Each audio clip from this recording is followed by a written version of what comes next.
oh no, our thing just broke, so we can't market for that anymore right now, or it's going to be a while, or we're getting a new piece of equipment, but it's taking forever, et cetera, et cetera. But the reason for it, to your point, was if I own 3 or 4 practices, I can't really hire a full-time Jinesh to work for me, right? Like that doesn't work. We don't know the real cost from a missed revenue standpoint because we don't plug into practice management tools at this moment. What we have is like ancillary data. We are giving them information on the equipment that they already have in the system, and that builds up and it helps them make better financial decisions. Welcome to another episode of Dental Marketing Theory. I'm your host, Gary Bird. I'm the founder of SMC National, where we help you create, convert, and close more new patients so you can grow the way that you want. But if your equipment is all broken, you're not going to be able to grow. Today, I have Jinesh, who's the CEO of Uptime, and Taylor, who's the Director of Growth. And we are going to dive into one of the silent killers in practices that, frankly, no one is talking about. There's no podcast around it besides theirs, of course.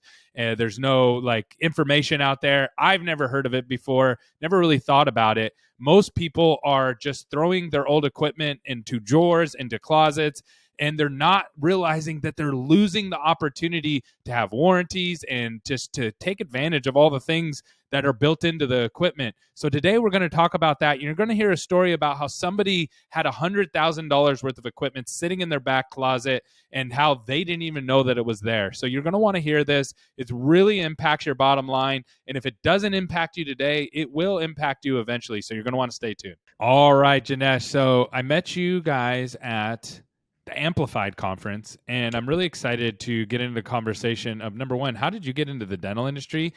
And why in the world are you in the equipment business? I'm really, really curious, how you got to there. So could you share that story with us? Oh, absolutely. And honestly, it's a question we get a lot because I always like to tell people we're in the least sexy part of healthcare, which is equipment management. No one says I'm going to quit my job and build a company around this topic specifically. So just some backstory here.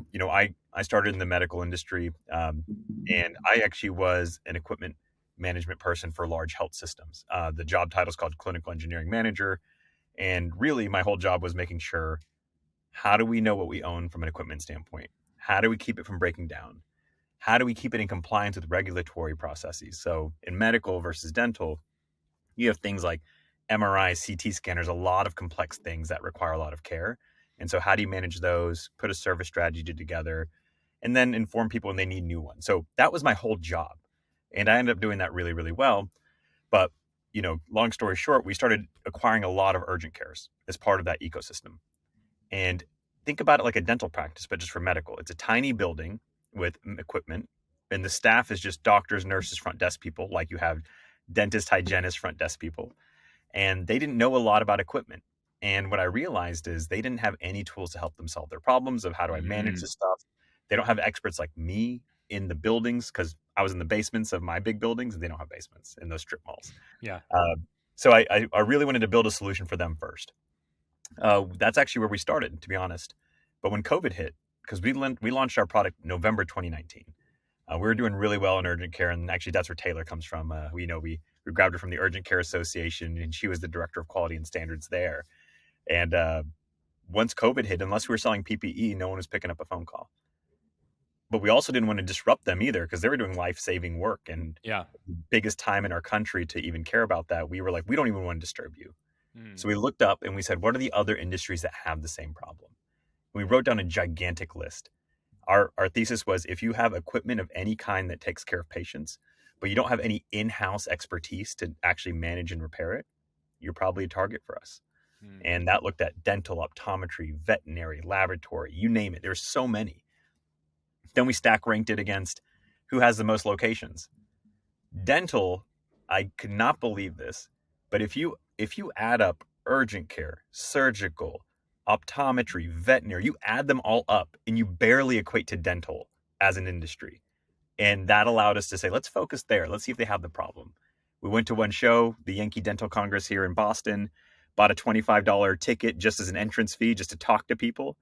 And we just talked about what we did and if this is a problem for them. And we started hearing enough yeses to focus in this industry. So that's kind of where it all started. Sorry to disrupt the show, but I got something crazy to share with you. We are attempting to connect with all of our listeners. We have thousands of people that listen to this podcast, and we want to meet you in person. We have 4 events coming up, and I want to give you a discount code that you can use for the next week to save $300 off your ticket. The discount code is Gary Bird, and the link is going to be just down below. You can also go to smcnational.com/events. I hope to connect with you in person and help each other grow our businesses. Can't wait to see you soon. That's so cool. So dental is a hot mess when it comes to equipment, basically, is what I'm hearing. And largely, is that just because... So I'm thinking through this, right? Just working with dentists and having them literally say like, oh no, our thing just broke, so we can't market for that anymore right now, or it's going to be a while, or we're getting a new piece of equipment, but it's taking forever, et cetera, et cetera. But the reason for it, to your point, was if I own 3 or 4 practices, I can't really hire a full-time Jinesh to work for me, right? Like that doesn't work. No. And I also have to rely on multiple different reps for all these products or machines that I'm using, and that can get probably pretty confusing. I would imagine. I've never had to deal with it before, but just trying to do like a warranty on my like refrigerator or dryer or any of that kind of stuff, I can only imagine what it's like in medical to get those things fixed, because those are much more complex. So I can see why dental is a big problem. At what size offices do DSOs start to say, okay, we got to solve this ourselves? Like, where's that breaking line? Is it 100 offices, 50 offices, or are you even servicing those larger groups as well? I'll say, at the end of the day, anyone who has equipment can use our product. It becomes a kind of a must-have when you get to that 5 location count, when you start needing a regional person that oversees multiple locations. Because when you have one office, enough people feel comfortable that they see everything going on in any given day, that they're not missing much. Yeah. When you have to start traveling, and then if you have 5, you're traveling probably to a different office every day. Yep. That's where it becomes like this exhausting effort. And with our product, it allows you to reduce the amount of times you have to travel to an office just to see what's going on. So I'd say around 5 and above. And so it's not too big of a threshold to meet. 5. So 5. And then where do people start hiring their own people? At what point do they hire in-house? A couple hundred? We don't see many of it, to be honest. Does like Heartland have their own? Like Heartland has 2,000 offices or something like that. I'm sure they have somebody that does it themselves, right? They probably have a few, but it's not even a lot. Like I will say the best of the best probably have 1 or 2 on staff. And that's it. And then, but they'll have a facilities or an equipment manager. So they'll have like a C-suite or not, maybe like a director or VP level person.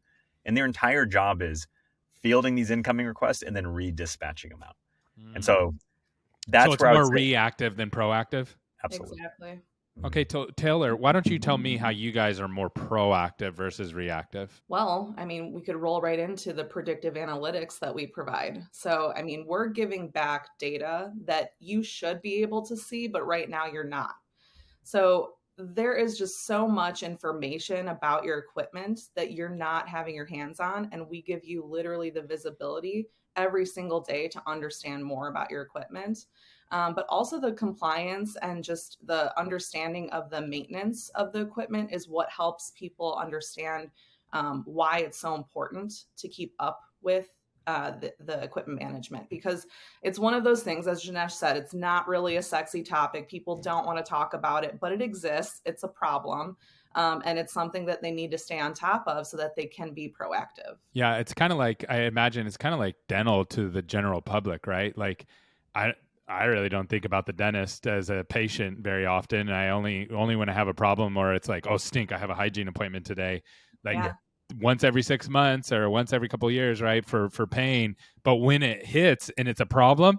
And I'm like, I need my dentist right now because I chipped my tooth or whatever. So I feel like equipment's probably the equivalent to that, where it's kind of like, no, our equipment's all great until it's not.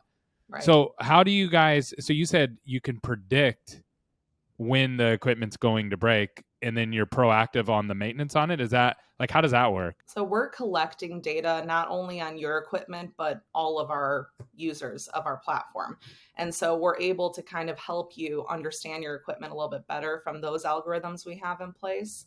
Jinesh might be able to talk a little bit more in depth about how it all works, but basically we can do like a repair replace analysis. We can help you understand things like, you maintained it a year ago, it's coming up on that check. So we send you those types of reminders. And then there's also a lot of tasks that are specific to the maintenance of the equipment that the manufacturers are recommending. And our clients did not even realize that they were necessary. So we're just putting it in front of them so that they can make sure that they're handling it appropriately. And then it's going to make sure that their equipment lasts longer. So the dentist offices are basically, again, using the patient analogy, aren't going to their 6-month checkups. Right. And that voids warranties and all that kind of stuff too, right? Exactly. Yeah, and Taylor hit on a good point there. Like, there's a lot of things people can do to their equipment to keep it from breaking down in the first place. Gary, I always like to give analogies. I'm a very big analogy person. So I always treat it like a car. I think like enough people know what a car is in terms of like how to take care of it and what's responsible. Like, you have to get a yearly inspection to make sure it's safe for the road, right? Equipment, there's lots of equipment you have to get either yearly, quarterly inspections, make sure it's safe for patient use. And so making sure they're doing those things. And then you also have in your car, you're changing your oil, you're changing your gas, you're vacuuming it, maybe changing your air filters and making it run as most efficiently as possible. For your equipment, there are the same kinds of daily, weekly, monthly kind of tasks you should be doing to make sure that this equipment isn't going to fail on you when you need it the most. Because the worst thing you can do is you're running late for work, you try and turn on your car, it's not turning on. And you're like, well, crap, now how am I going to get to work? I got to call an Uber, I got to do this. It's really expensive. I have all this work around, I'm exhausted. Imagine you're in an office, as Taylor's mentioning, you have a lot of people coming into your office. You're packed for the day and you're scheduled. Something breaks. It's not just the momentary thing there. Now it's how do I reschedule all the patients around it? How do I change my workflow to operate around that missing operatory now? And it leads to that burnout. And it leads to a lot of other issues that aren't even equipment related. It's more just exhaustion of a person. So let's prevent it from happening. And that's kind of what Taylor, like all the things that she was saying, it's like there's a lot of other things that point to it. Yeah. So this is for either of you, whoever wants to grab this question. So because your company name is Uptime, so I get it now. Like your goal is to keep the offices up and running all the time, right? So that's success. So what are offices like when they're not taking care of these things? What's the downtime? What's the cost? What's the average that you're seeing with dental offices that are dealing with loss? Do you guys have any numbers around that when they're not using your services? Yeah. And look, I can take it a little bit. Sorry, Taylor, if you want to go though. No, you go ahead. Yeah. So basically the thought here is the cost, we don't know the real cost from a missed revenue standpoint because we don't plug into practice management tools at this moment. Mm-hmm. But we have is like ancillary data. Like one is you have the downtime. So the number of hours this device was actually down and not operable. What that could mean is, missed patients, missed revenue, and that's a cost on its own. And if you do refer a patient out or the first time they're going to come see you and now you have to reschedule them, they're probably going down the street to the other dentist and never coming back to you again. So it's not the missed revenue of that day, it's the missed revenue forever for that patient because they're not coming back. Now, then you have things like compressors that could take down a whole office. So it's not just one operatory and the workflow just takes longer. It is, I can't see a single patient in this whole building. So if you think about like an average office does, 1, 2, 3 million, depending on how big you are in a year, and you translate that down to a day and you've missed a whole day, how much revenue you just missed because that compressor went down. So that's like, it's just a cost of repair. It's a cost of a patient leaving you forever. And it's the cost of the downtime for missed revenue, like in all the burnout. So that's how we aggregate the cost, but we don't have a specific number because we need to plug into the PMS tools for that. And we don't do that. Got it. Okay. And then what is your goal with these offices? So let's pretend I have 10 offices and you're working with me. Taylor, what's your goal when you work with me from an uptime standpoint? Our goal is to make sure that at the end of the day, you're able to use our platform to help you run your office more efficiently, be more compliant, which we know is just something in dentistry that's not exactly addressed the way we'd hope it would be. We're getting better and better, but there's a lot of things that we could be doing to increase compliance overall, but also giving you back that data. I want to harp on that a little bit because it really is yours to keep, and you should be using it to make better financial decisions, have a better patient experience. Like we talked about, decrease that downtime so that you're not having a loss of revenue. There's just so many benefits that are just underlying that people aren't addressing or realize is right there in front of them with the data. So we want to give that back to the dental industry and allow them to run their businesses in a more efficient way. So, but the goal is 100% uptime. Is that right? Is that like the target? That would be the goal. Yeah. 100% uptime. And also just, I want to relate back to the patient experience too, because everything that we're doing to help you keep your uptime of your equipment goes back to that patient experience. I mean, imagine it from your perspective. You walk into your appointment with the dentist and they can't do an x-ray because your equipment's down. Yeah. And you've wasted that day, to go to that appointment on your lunch break, and now you have to reschedule it. I mean, that's the exact worst. scenario. I didn't even want to go to begin with, and now, that's Right. that's awful. Worst. I actually just met with and I don't know if this relates to what you guys are doing, but it's the scenario is close. They were hacked. They were actually hacked. One of the biggest DSOs out there, and it was all in the news and stuff. And but they kind of got swept under the rug. But then I was talking to somebody who actually works with them, and they had different situations going on where people were like, hey, we don't have x-rays. We don't have access to x-rays. And what are we going to do? And they were having to use like older x-rays or just different, like bad stuff, right? Stuff that you don't want to have happen. And I know that's like an IT conversation, right? Not doesn't fall into your guys' court, but it's the same outcome. It's a similar outcome. And now hacking's probably a little bit worse now that I'm thinking about it, because it's global. Yours is local, right? When a machine breaks, it's only one machine. Not every machine in the network breaks, obviously, right? But it's a death by about 1,000 paper cuts, right? Where it's just like over and over and over again. Okay, so you guys actually track. So you guys are predicting, okay, you need to start working on this machine because we know this machine after about 24,000 uses or 24 months or whatever, they start to have problems. And we also know that that's when the maintenance needs to start kicking in on those. It's kind of like, and correct me if I'm wrong, I think about like a car warranty, right? So there's certain cars that in the warranty, they perform really well, but they have short warranties, right? I think about like luxury cars. I think about like BMW or Cadillac is a good one, right? Yeah. Like in the warranty, in that 12,000 miles of your warranty, you're not going to have any problems. Mm-hmm. After that, you're going to be paying to keep that thing going, and you're going to pay a lot of money to keep it going.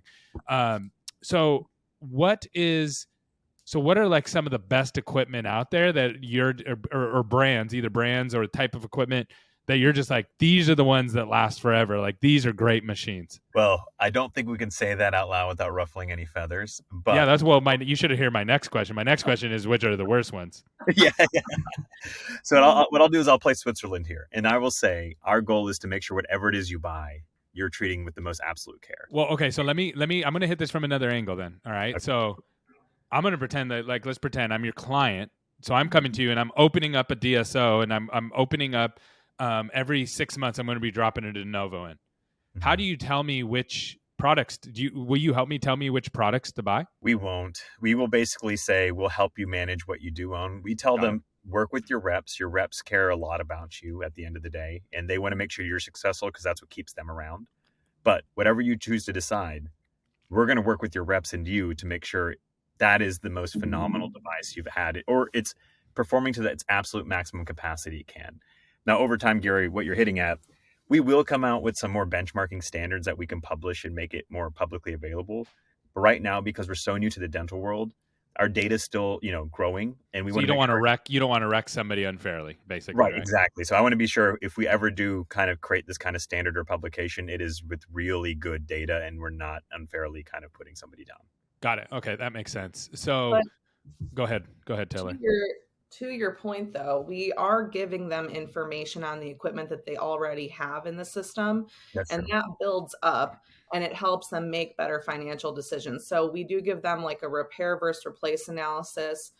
They can see how often their equipment is breaking down, and they can say, wow, I put a lot of money into this device. Maybe I need to look at another manufacturer or another brand of equipment. So it is, like I said, opening their mind up to potential options, and also helps their reps understand what they're struggling with their equipment, because it's letting them analyze the data and say, okay, I'm looking at this with you and it's not great. I would definitely switch to maybe another manufacturer.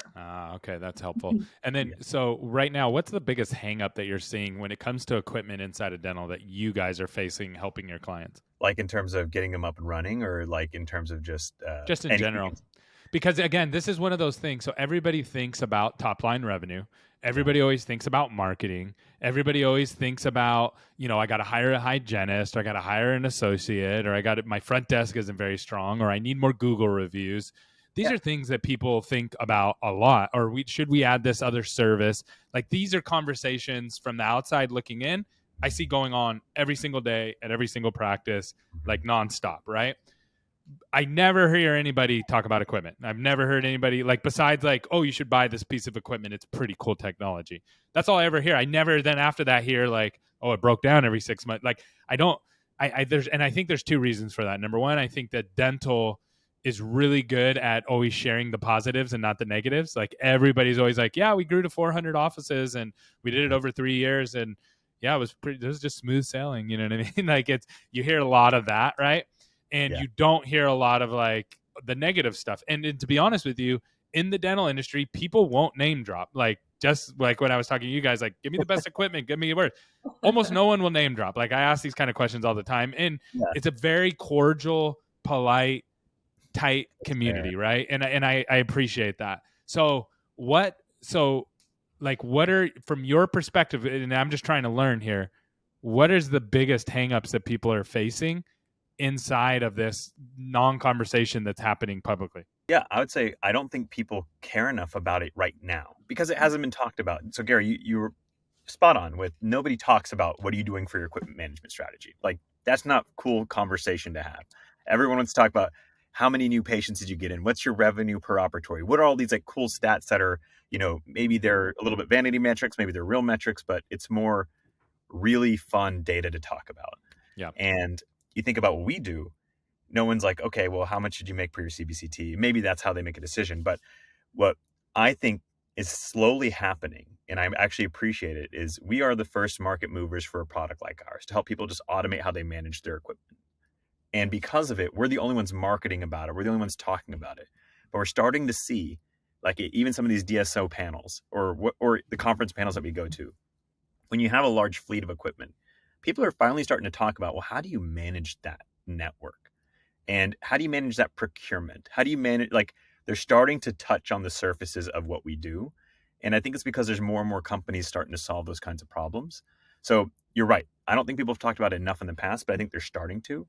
And the biggest hang up is, I really think it's almost like an ignored part of your practice. I'm very biased. I told you my background. I'm a biomedical engineer. I've done device design. I've done, equipment and service and management. And I've looked at healthcare from a lens of every healthcare procedure or patient experience that's ever been done it involves a patient, it involves a provider, and it involves an instrument. When was the last time you got any form of healthcare, whether it was medical, dental, opto, whatever it was, that didn't involve an instrument of any kind? Yeah, besides going to Google and typing in my symptoms and then getting scared to death about all the 400 things that I have. Yeah, besides that, never. Yeah. And so then how are we always talking about the first two variables and not the third? If we all agree that the third variable exists for healthcare, but we only care about managing the first two, that's the problem. And so I think it's just uncovering and reminding people of the fact that that thing that you ignore, that you don't talk about, is so important to your job. We got to start talking about it more. And it's starting to surface. It's starting to get there. But I'd say the biggest hang up is people just continue to ignore that variable that's very important. And we need to have more people. As it ages, it's gonna become a problem. It's gonna become a topic because people's equipment's gonna age. So when you have a bunch of new offices, it's not a problem. But when things start to fall apart on you, I'll tell you one more thing. It's more of a fun comment. The other thing I think people want to ignore, and they don't want to engage with us because they don't want to be told that they have to replace everything because it's old and dilapidated. Because you got to remind.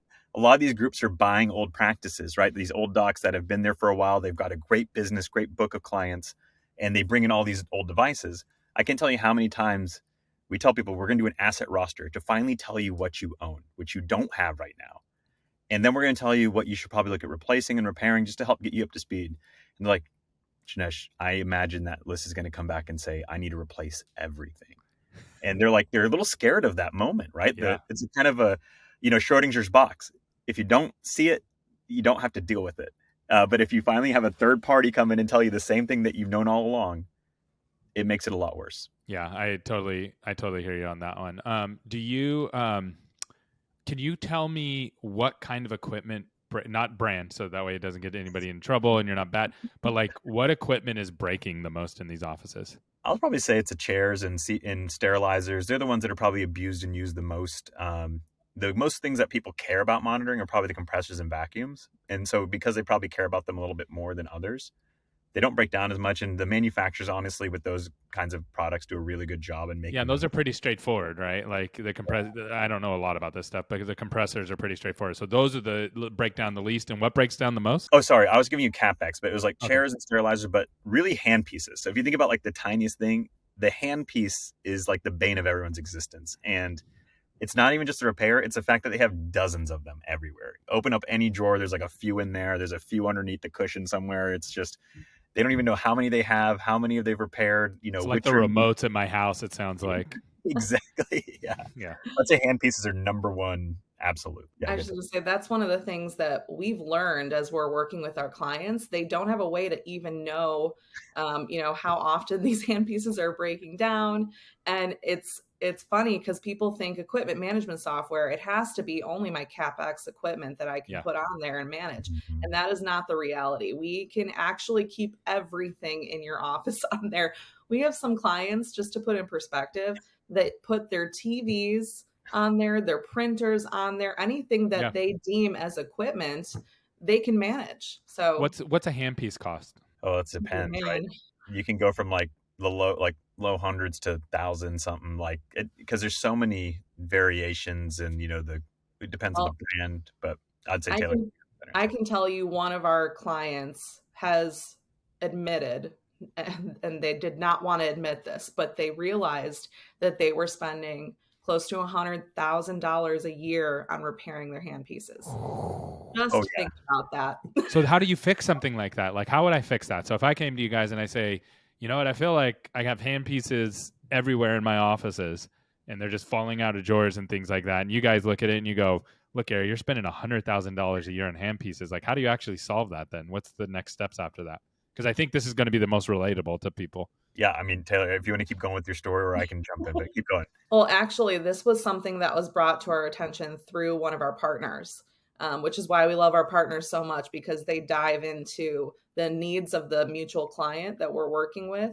Mm-hmm. And so what happened here is now the partner that we're working with is able to identify how often these hand pieces are breaking down. We have a process in place now. So it's like a special program. So now they can actually tag their hand pieces via their serial number. So that's in our system now, and we can track every time it breaks down, and they're able to kind of eliminate some of the things that were causing this expense. So it's just kind of managing it, where before they might have just, ignored it and didn't realize how much money they were putting into it. Now there's a process in place. They have more maintenance steps in place to address it. Are you able to go back to the handpiece people and be like, hey, your stuff's breaking everything? You know what I mean? Like, yeah, that's where I think the data empowers them to do that. Because think about it this way. If you can say something is wrong, but if you don't have the data to back it up, your argument falls flat. But if you say, guys, I've sent the same handpiece to you 12 times this year alone. Look at I have the invoices, the rosters, it's repeat stuff. Going to Taylor's point, better documentation. You can actually see, should this be under warranty? A lot of times people just get things repaired and they don't realize it's under warranty. So that's one of the first things. The other thing Taylor mentioned, our partners are amazing. And so they can come in and say, well, look, it's because they're doing third-party parts for this thing. Of course they're going to fail. These are from China. They're from, whatever manufacturer that didn't manufacture this thing. If you had just used the correct part, even if it's more expensive up front, would it saved you more money? Failure rate is like a third. And therefore, over time, it's technically a better cost of ownership. So that's kind of the data that you can pull out of our tool. And our partners can help them understand that even better. Yeah, I love that. And then you can lower your cost, or even better, you can make the whole industry better, right? You can actually improve the industry as a whole, because if no one's tracking this stuff, how can the handpiece people get better? And they just think like, man, our numbers are great. People are buying tons of handpieces. Yeah. We're killing it. It's like the McDonald's ice cream machine thing, right? Have you ever seen that? You guys know that one? So it's like every time you go to McDonald's and ask for ice cream, they're like, our machine is broken.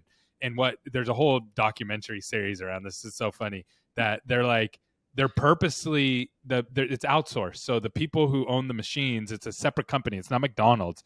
And then the people who do the maintenance on those machines is a separate company. And they think there's something tied into them breaking it on purpose all the time to be able, and it's very complex. You can't go clean the machine yourself and do all those kind of things. It's very, very complex, this ice cream machine. And so it's like this whole ecosystem, because if you do one in every McDonald's and you're doing maintenance on it every couple months, like it's a lot of money. And so there's this big conspiracy theory that like they're breaking the machines on purpose. Not saying anybody in the dental industry is doing that, but just simply looking at the numbers. If I'm selling a bunch of hand pieces and I have no back loop to understand like how soon they're being broken, if it's my fault, if it's the way they're being used fault, or if it's just the normal shelf life, I'm just going to think that we're killing it, right? And so I think you guys are going to be able to provide some light into the dental industry that probably other industries have already. Is that correct, Jinesh? Like in Taylor, is in the other industries, do people have that data to the manufacturers of these equipment to be able to look at? I would say, from my experience, not many industries like, okay, go to like industrial design, aerospace, some of the high tech, very expensive industries that do have a lot of maintenance in there. Absolutely. They're light years ahead because they need to be. Airplanes are in the air everywhere, right? And so it's like, and that can cause bad a for lot business when they crash. Yeah. Right. Yeah. Things just happen. People gets in the news, stuff like that. And so, but in healthcare, it really has to do with the fact, is this device connected or not? So in the event that a device is connected, a manufacturer can get data back about how that thing is performing. If you look at the dental industry, there's not a lot of connected equipment out there today. I mean, CBCTs are as close as you're going to get. There's a lot of great companies out there starting to do this with their compressors, vacuums, sterilizers. So they're starting to get there. And that data is supposed to be feeding back to the manufacturer what's going on with this machine, how's it performing in the office. So they're just now ramping up, but there's still so many dumb devices. Like you got to think about like the hand pieces again, the chairs, the things that don't get to report back. Our product, exactly what you mentioned, can finally illuminate some of these issues. And the other thing the dental industry is very unique about is in medical, a lot of the manufacturers can sell direct and they can service. They can do all that, so they get to understand it even through their service groups. How are their machines performing? Because they're the ones doing the service and they've sold it. Now, when you go to dental and you go through the big guys or all the distributors who are kind of managing the service and the sales, which is very important to the ecosystem, but the manufacturers lose visibility of service post-warranty because they're not involved. And how often do you hear, oh, the distributors are sharing this data back up? They hardly have the data themselves to be useful. So like we're able to finally make that data useful and share it back to the distributor, share it back to the manufacturers, give it to the dentist. So we're like the perfect middle dot that benefits the entire vertical ecosystem. Got it. That's awesome. If someone wants to I have a question for you. What's like the craziest story that you guys have seen working with dental offices? You don't have to use specific names or anything, but just like craziest story that you've heard around the dental offices and their equipment. Trying to think. We hear a lot of just random stories. I don't know, crazy. I'm trying to think of something that's like worth fun. Like, come back to me on that. Or if Taylor, if you have something that comes up, I'll think about it. Awesome. If someone wants to reach out to you guys and learn more about what you're doing, how do they get in touch with you? I would go to our website first, check us out at uptimehealth.com. Or you can email us at info@uptimehealth.com and we can schedule time with you to show you our platform. Probably the easiest way. Oh, I got one. It's not really crazy, but it's more of like one of those moments of like, wait, what the heck? Like from a client perspective. So obviously this client was, they had a lot of machines and they knew they were spending money because their finances said that. They just didn't know where their machines were. Like, why are we buying 10 of these or 3 of these or 4 of these? When we sent out somebody to asset tag, we found in a storage closet, almost like an equivalency of a whole dental office because as things were getting broken, they're just putting it in there. They were just putting it in there. And as soon as we send them back the list, they're like, this can't be my office. We're like, it is. like go check it out. And some of the things were either under shelves, under cabinets, like in different parts of the office. So you're not talking about chairs, but you're talking about like Yeah, because if you don't have a process, and I work in an office and the thing breaks, and I'm Yeah. like, "Oh, okay, hey manager, this thing broke. I'm putting it in the closet. We need another one. You know what I mean? Until Yeah. that, yeah. Yeah. So it was one of those illuminating moments that they're like, there's no way I have that many hand pieces, that many extra of this, that many of extra of that. And we're like, go check. It says it's in your storage. It says it's in your cabinet because we put the location of each thing. And then he's like, he texts us back. He's like, yep, that was there. He's like, I don't know what to do all this extra stuff. What do you want me to do? I was I like, mean, well, that's all money that would have went into his pocket as the owner, right? Like that's he was probably very, what 100,000. How much was in the closet? How much money? I mean, it'd 100,000. be over 50 to 100,000. Yeah. Yeah. So I mean that. So if you buy that over 2 or 3 years, I mean that's going to hit your body, like that hits your pocket, like that's profit, right? Yeah. Yeah. That's Or like, crazy. yeah, it was just a crazy moment of like, he didn't realize himself that that was real. He thought it was fake. Like, Crazy. That's real. We've kind of said this, and because of the experiences with our clients, our tool pretty much pays for itself within 3 to 6 months.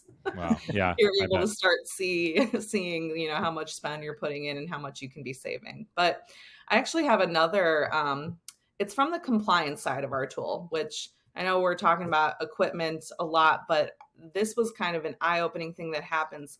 It actually happens pretty frequently with our clients as they're using our task management tool. So there's a lot of, compliance efforts, especially if you've, worked with a consultant in the past and they give you these binders of things that you need to be doing.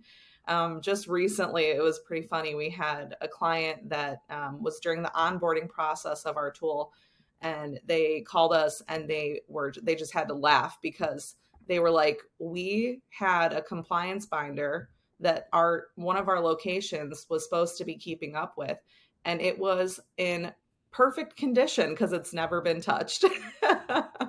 Literally, Wow. it had not even been cracked open.